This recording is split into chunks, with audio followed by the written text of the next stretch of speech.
ब्लडशॉट एक American super hero film है। First scene में एक सोल्जर दिखाया जाता है जिसका नाम मैरिन रे होता है। इसे हाथ में गन पकड़े हुए फाइटिंग करते हुए दिखाया जाता है और वो सब पर फायरिंग करके सबको मार रहा होता है। जैसे ही वो अंदर जाता है तो वो देखता है कि एक टेररिस्ट गन पॉइंट पर एक आदमी को लिए बैठा होता है। वो रे को देखकर कहता है कि अपनी गन को नीचे फेंक दो। उसके बाद रे कहता है कि तुम्हें क्या चाहिए, तो वो हेलीकॉप्टर की डिमांड करता है। इस पर रे कहता है अगर तुम्हें हेलीकॉप्टर चाहिए तो मुझे फोन करने दो। जैसे ही वो टेररिस्ट फोन की तरफ इशारा करता है तो मौका पाकर रे इस पर फायरिंग करके इसे मार देता है और वो आदमी जो गन पॉइंट पर था बच जाता है। नेक्स्ट सीन एविएंटो एयरबेस से शुरू होता है। बहुत से सोल्जर्स एयरक्राफ्ट और हेलीकॉप्टर से उतर रहे होते हैं, जहाँ मैरिन रे ऊंची आवाज में बोलता है कि कोई भी मिशन बहुत मुश्किल नहीं होता और ना ही कोई कुर्बानी बहुत अजीम होती है और सब ड्यूटी फर्स्ट की आवाज लगाते हैं। इसी तरह रे पास खड़ी अपनी वाइफ से मिलने चला जाता है। ये एक कामयाब रेस्क्यू ऑपरेशन होता है और ये अपनी वाइफ के साथ इटली में मुंबासा में चला जाता है जहां वो अपनी छुट्टियां गुजारते हैं। लेकिन अनलकीली वहां इनको किडनैप कर लिया जाता है मार्टिन एक्स की तरफ से। एक्चुअली मार्टिन एक्स मुंबासा की हॉस्टेज ऑपरेशन के बारे में मालूमात इकट्ठी करना चाहता है और वो इससे बहुत कुछ पूछता है, लेकिन रे कहता है कि तुम मुझसे कुछ भी पूछ सकते हो, लेकिन मैं इस बारे में कुछ नहीं जानता। इसके बाद रे अपनी वाइफ को कहता है कि सब कुछ ठीक हो जाएगा, लेकिन किडनैपर कहता है कि अब कुछ ठीक नहीं होगा। वो इसकी वाइफ का मर्डर कर देता है। रे बहुत स्ट्रेस में आ जाता है और चिल्ला कर कहता है कि मैं कसम खाता हूँ कि मैं तुमसे फाइट करूंगा और तुम्हारा खात्मा कर दूंगा। इस पर वो किडनैपर रे को भी मार देता है। अब नेक्स्ट सीन में रे ऐसी जगह पर होता है जहां इसको प्रॉपर्ली वायर्स के साथ अटैच किया गया होता है। जैसे ही इसे होश आता है तो वो वायर्स को उतारकर जमीन पर गिर जाता है। इसी दौरान एक लड़की कैटी आती है और वो कहती है कि सब कुछ ठीक होने वाला है। फिर एक नया किरदार डॉक्टर हार्टिंग सामने आता है जो कि रे को welcome to rising spirit technology कहता है और बताता है कि मैं डॉक्टर हार्टिंग हूँ और कहता है कि तुम्हारा जाग जाना एक बहुत बड़ा फिनोमिना है। उसके बाद वो रे को बताता है कि यूएस मिलिट्री ने तुम्हारी बॉडी को हमें डोनेट कर दिया है और तुम मर गए थे। एक्चुअली डॉक्टर हार्टिंग इसको सुपर पावर के तौर पर इस्तेमाल करने के लिए लाता है और अपनी ऑर्गेनाइजेशन में इसको अपने हथियार के तौर पर बना लेता है। डॉक्टर हार्टिंग कहता है तुम पहले हो जिसको हमने कामयाबी से वापस लेकर आए हैं और बहुत ही खूबसूरती से ये हुआ है। तुम पहले हो जिसको सेकंड चांस मिला है। डॉक्टर हार्टिंग इस आदमी को बताता है कि हम यूएस मिलिट्री के लिए एक कीमती एसेट बिल्ड कर रहे हैं और हमारे पास एक्सपर्ट्स हैं जो कि सोल्जर्स को तेज और ज्यादा ताकतवर बना देंगे। फिर वो डॉक्टर हार्टिंग एक्सपेरिमेंट करता है। जैसे ही वो रे के हाथ पर जख्म लगाता है तो इसका जख्म बहुत जल्दी रिकवर हो जाता है। एक्चुअली ये बायोमैकेनिकल कंस्ट्रक्ट होता है जो कि बहुत तेजी से रिएक्ट किया जाता है। डॉक्टर हार्टिंग इसे बताता है कि ये टेक्नोलॉजी के जरिए बहुत से डैमेज टिश्यूज को फौरन ठीक कर लिया जाता है। इसके बाद कैटी कहती है कि तुम कौन हो ये तुम नहीं जान सकोगे क्योंकि तुम्हें क्लासिफाई कर लिया गया है। और डॉक्टर हार्टिंग कहता है वो तुम्हारा मासी था लेकिन ये तुम्हारा फ्यूचर है। फिर डॉक्टर हार्टिंग अपने बारे में बताता है कि मैं टेनिस प्लेयर था और चैंपियन था और 15 साल की उम्र में मुझे कैंसर हो गया था और मेरी बाजू को काट दिया गया। उसके बाद फिर वो अपनी बाजू रे को दिखाता है जो कि एक नई बाजू एक मैकेनिकल वे से लगा दी गई होती है और बहुत ताकतवर होती है। फिर इस तरह वो रे को ये भी बताता है कि अगर बहुत से सोल्जर्स अपनी बाजू खो देंगे तो हम उनके साथ एक नई बाजू लगा देंगे जो कि और ज्यादा ताकतवर होगी। इसके बाद वो अपने मुख्तलिफ पेशेंट से इसको मिलवाता है जिसमें जिमी भी होता है और बहुत सारे दूसरे भी पेशेंट्स होते हैं। इनमें से वो बताता है कि ये और ज्यादा ताकतवर हो गए हैं क्योंकि जिमी ने अपनी टांगे खो दी थी, उनको आर्टिफिशियल लेग्स लगा दी गई हैं। जबकि जो दूसरा इसका पार्टनर होता है वो अपनी आंखें खो देता है, जबकि वो कैमरास उसके ऊपर एडजस्ट कर दिए जाते हैं जिसकी वजह से इसका बिल्कुल जो एफिलिएशन होती है डायरेक्टली ऑप्टिक नर्व से मिल जाती है और वो हर चीज को देख सकता है। नेक्स्ट सीन में जब रे सोकर उठता है तो इसमें एक्स्ट्रा एनर्जी आ जाती है। वो पिलर को पंच करके बहुत ज्यादा पंच करता है लेकिन इसके हाथ को कोई नुकसान नहीं पहुंचता बल्कि पिलर टूट जाता है और वो हैवीएस्ट डंबल भी आसानी से उठा लेता है। फिर वो कैटी से मिलता है जो कि स्विमिंग कर रही होती है और कहता है कि ये नाइटमेयर है कि मेरे पास मेरी मेमोरीज नहीं है। फिर कैटी इसको ड्रिंक देती है। जैसे ही वो ड्रिंक पीता है तो इसके माइंड में फ्लैशबैक चलने लगता है और इसको इसकी वाइफ का मर्डर और इसकी वाइफ की सारी मेमोरीज आना शुरू हो जाती हैं। वो गुस्से से टेबल पर अपना हाथ मार देता है और फिर जल्दी से बाहर निकल जाता है अपना बैग लेकर। डॉक्टर हार्टिंग कैमरा के थ्रू सब कुछ देख रहा होता है और कहता है ये कहाँ जा रहा है। वो अपने असिस्टेंट को कहता है कि चैनल को जल्दी से ओपन कर दो। फिर वो रे से पूछता है कि तुम कहाँ जा रहे हो। रे कहता है तुम मुझसे किस तरह बात कर सकते हो। तो डॉक्टर हार्टिंग बताता है कि तुम्हारे अंदर बिलियन वायरलेस प्रोसेसेस चल रहे हैं और ये ब्रेन में तुम्हारे साथ ये वायर्स जुड़ी हुई हैं। तुम्हें अब वापस लौट कर आना है। हम सिर्फ वो लोग हैं जिन्हें तुम जानते हो। इस पर रे कहता है कि मेरी बीवी थी जिसका मर्डर हो गया था, मुझे इसका कंफर्म करना है। उसके बाद डॉक्टर हार्टिंग पूछता है कि किसने किया है मर्डर। इसके बाद वो बताता है मार्टिन एक्स का नाम लिया जाता है।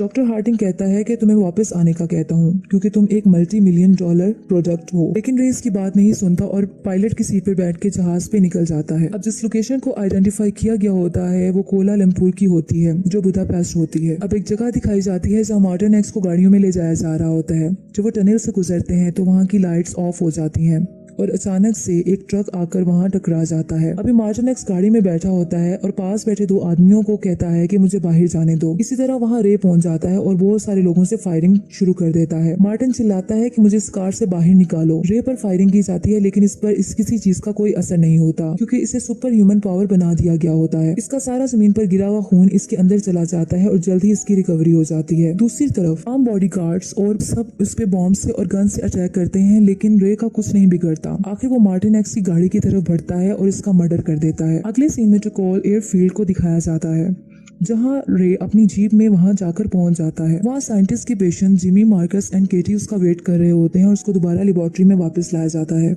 वो केटी को बताता है जिसने मेरी वाइफ का कत्ल किया था मैंने इसे मार दिया है, मैंने अपना काम कर लिया है। और अब सब रे को लेकर ही प्रोग्रामिंग के लिए राइजिंग स्पिरिट में वापस ले आते हैं। लेबोरेटरी में रे के ऊपर फिर काम किया जाता है और इसकी मेमोरी को वाइप आउट भी किया जाता है। हकीकत में डॉक्टर हार्टिंग इसकी वाइफ की डेथ के मुतालिक फॉल्स मेमोरीज को डाल रहा होता है जो कि बहुत ही गलत मेमोरीज होती हैं जो इसकी प्रोग्रामिंग का हिस्सा बना दी जाती है क्योंकि राइजिंग स्पिरिट में राइवल्स को खत्म करने के लिए रे की मौजूदा मेमोरीज को खत्म कर दिया जाता है और उसको दोबारा रिप्रोग्राम किया जाता है। अब डॉक्टर हार्टिंग कैटी से बात करता है और वो कहती है कि हम इसकी मेमोरी को वाइप आउट करने जा रहे हैं। डॉक्टर हार्टिंग कहता है कि जो हमने किया है वो एक मकसद के तहत था, जिससे पता चलता है कि हार्टिंग रे को अपनी मर्जी से इस्तेमाल कर रहा होता है एक वेपन की तरह। अब हार्टिंग का अगला टारगेट निक बैरिस होता है जिसको रे के जरिए मरवाना होता है। जबकि सीन में केटी कहती है कि रे एक सोल्जर है लेकिन हार्टिंग कहता है ये एक डेड सोल्जर है जो ये डिजर्व करता है। अब रे की वाइफ गिना का किलर उसके माइंड में उसका नाम निक बैरिस को सेट कर दिया जाता है और इसका नेक्स्ट टारगेट बैरिस होता है। अब दोबारा रे गाड़ी लेकर निकल जाता है और डॉक्टर हार्टिंग अपनी प्लानिंग के मुताबिक दोबारा अपने वर्ड्स को रिपीट करता है, जैसा कि तुम कहाँ जा रहे हो, हम ही लोग हैं जो तुम्हें जानते हैं।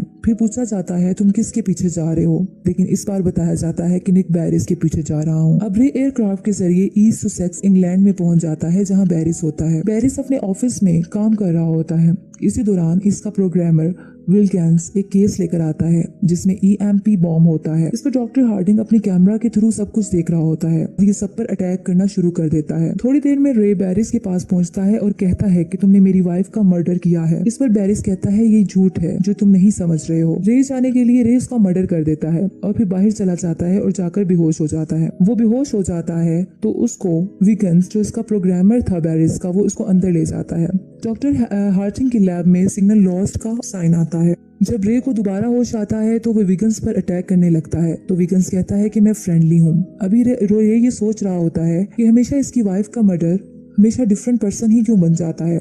विगन्स इस पर हैरानगी दिखाता है। रे इसको बताता है कि मेरी बीवी का नाम गिना है। फिर अपने हाथ पर कट लगा लेता है और एक ग्लास में अपना ब्लड निकालकर विगन्स को दे देता है। विगन्स इस पर कहता है कि ये अमेजिंग है और कहता है कि तुम इंटायर प्रोग्रामेबल सिस्टम के तहत चल रहे हो और ये भी बताता है कि राइजिंग स्पिरिट ने तुम्हारे अंदर गलत मेमोरीज डाल दी हैं और तुम्हें एक किलिंग मशीन बना दिया है। इस पर ये कहता है कि ये प्रोग्राम ज्यादा अरसे तक नहीं चलेगा और फिर ये भी डिस्कवर कर लेता है कि इसकी वाइफ जिंदा है। नेक्स्ट सीन लंदन इंग्लैंड में दिखाया जाता है जहाँ रे अपनी वाइफ को तलाश करते हुए इसके घर तक पहुंच जाता है और इसे कहता है कि घर आ जाओ।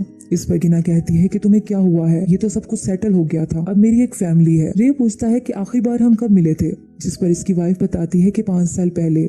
ये सुनकर रे बहुत हैरान हो जाता है। फिर रे वहाँ से चला जाता है और बहुत रोता है। वो गाड़ी में जा रहा होता है। जिमी और इसका साथी अपनी गाड़ी लेकर रे की गाड़ी को बहुत बुरे तरीके से हिट कर देते हैं और इस तरह इस पर फायरिंग भी स्टार्ट कर देते हैं। रे को जैसे ही बुलेट लगती है तो इसका वो जिस्म का हिस्सा ब्लू हो जाता है और वहाँ से रे एक चिप निकालता है और भाग जाता है। जिमी अपने साथी के साथ इसको ट्रैक करने की कोशिश करता है। जैसे ही वो बुलेट्स को हवा में फायर करता है तो वो कैमरास बन जाती हैं जिससे रे की लोकेशन का पता चल जाता है। रे पर फायरिंग की जाती है लेकिन रे एक पुलिस कार से गन्स को छीनकर फायरिंग स्टार्ट कर देता है। अब जिमी के साथ इसकी फाइट चल रही होती है और ये पब्लिक रोड पर गिर जाते हैं। इसी दौरान एक ट्रक आता है जो कि इन दोनों के ऊपर से गुजर जाता है, जिसमें से रे को कुछ नहीं होता और इसकी रिकवरी हो जाती है, जबकि जिमी की टांगें अलग हो जाती हैं जो कि आर्टिफिशियल होती हैं। थोड़ी देर में जिमी इसकी बैक में एक डिवाइस को स्टैब कर देता है जिससे दोबारा वो रे बेहोश हो जाता है। अब कैटी रे के लिए थोड़ा फ्रेंडली बन जाती है, जबकि लैब में जब डॉक्टर हार्टिंग इसको कुछ कमांड्स देता है विगन्स के बारे में तो वो नहीं मानती। इस पर वो उसकी ब्रीथिंग सिस्टम को रोक देता है जिससे कैटी की तबीयत खराब हो जाती है और उसके बाद वो मान जाती है और विगन्स को ढूंढने निकल जाती है। नेक्स्ट सीन में कैटी सोहो लंदन में होती है और वहाँ पहुंच जाती है जहाँ विगन्स होता है। वो स्मोकिंग के लिए विगन्स से लाइटर मांगती है और जैसे ही स्मोकिंग स्टार्ट करती है तो उसका स्मोक विगन्स के अंदर जाता है और वो बेहोश हो जाता है और इस तरह इसके साथियों से इसके बॉडीगार्ड से लड़ाई कर उनको मार देती है। अब रे को जब होश आता है तो डॉक्टर हार्टिंग के पास होता है। रे कहता है कि तुमने मुझे इस्तेमाल किया और मुझसे कत्ल करवाए तुमने मेरी बीवी का भी मर्डर को जाहिर करने की कोशिश की। डॉक्टर हार्टिंग कहता है कि रिवेंज एक ऐसी चीज है जो तुम्हारी तरह आदमियों को एक्सेप्शनल बना देती है। रे कहता है कि तुम जैसे लोग मेरे जैसे लोगों को सिर्फ तोड़ कर रख देते हैं, लेकिन तुम हमें कंट्रोल नहीं कर सकते और ऐसा होगा भी नहीं। अचानक से डॉक्टर हार्टिंग इसके पहले वाली कंडीशन में लाकर सेंसलेस कर देता है। एक तरफ डॉक्टर हार्टिंग रे पर अपनी प्रोग्रामिंग कर रहा होता है, जबकि दूसरी तरफ विगन्स अपनी प्रोग्रामिंग स्टार्ट कर देता है। केटी रे की मदद करने की कोशिश करती है और रे को बचाने की भी, ताकि वो रे को अब उसकी जिंदगी को बचा सके और उसको सही जगह पर ला सके। अब डॉक्टर हार्टिंग केटी की प्लानिंग जानने के बाद इसके ब्रीथिंग सिस्टम को दोबारा रोकने की कोशिश करते हैं, लेकिन एक्सेस डिनाई हो जाती है। एक तरफ जिमी भी अपनी फुली आर्म्ड हो जाता है और रे से फाइट करने के लिए निकल आता है। अब रे को विगन्स कंट्रोल करता है और रे कहता है कि मैं अब अपना काम करने जा रहा हूँ, और वहाँ पहुँचता है जब जिमी अपने दोस्त अपने साथी मार्कस के साथ होता है और इससे फाइट करता है। दूसरा जिमी का साथी भी इसकी मदद के लिए आ जाता है। अब जिमी और मार्कस मिलकर इससे फाइट करते हैं, लेकिन रे सुपर ह्यूमन पावर होते हुए जिमी को बहुत बुरे तरीके से हर्ट कर देता है और एक जिमी का पावरफुल हैंड को इससे अलग कर देता है। और जहाँ डॉक्टर हार्टिंग भाग रहा होता है, उसका वो हैंड उसकी गाड़ी में जाकर लगता है, जिससे उसकी गाड़ी रुक जाती है। अब रे डॉक्टर हार्टिंग की तरफ बढ़ता है और डॉक्टर चिल्लाता है कि मैं सिर्फ अकेला था जिसने तुम्हें रीबिल्ड किया, अगर मैं नहीं हूँगा तो तुम भी सरवाइव नहीं कर सकते। लेकिन रे मुसलसल गुस्से से डॉक्टर की तरफ बढ़ता जाता है। डॉक्टर हार्टिंग अपने वेपन्स को निकालता है और रे पर अटैक कर देता है, लेकिन वो बुलेट रे अपने हाथ से रोक लेता है। कैटी दूसरी तरफ विगन्स के साथ बराबर रे की बॉडी और माइंड को कंट्रोल किए हुए होती है। रे पर अब बहुत सी चेंजिंग्स आती रहती हैं और रे हाथ में पकड़े हुए बॉम्ब को जमीन पर गिरा देता है, जिस पर बहुत बड़ा ब्लास्ट हो जाता है और डॉक्टर हार्टिंग की भी डेथ हो जाती है। नेक्स्ट सीन में जब रे की आंख खुलती है तो वो पूछता है कि मैं कहाँ हूँ, तो विगन्स इसे रिलैक्स बोलता है और पूछता है कि अब तुम कैसा फील कर रहे हो। इसके बाद कैटी बाहर बैठी होती है और वो रे विगन्स को थैंक यू बोलकर कैटी से बाहर मिलने चला जाता है।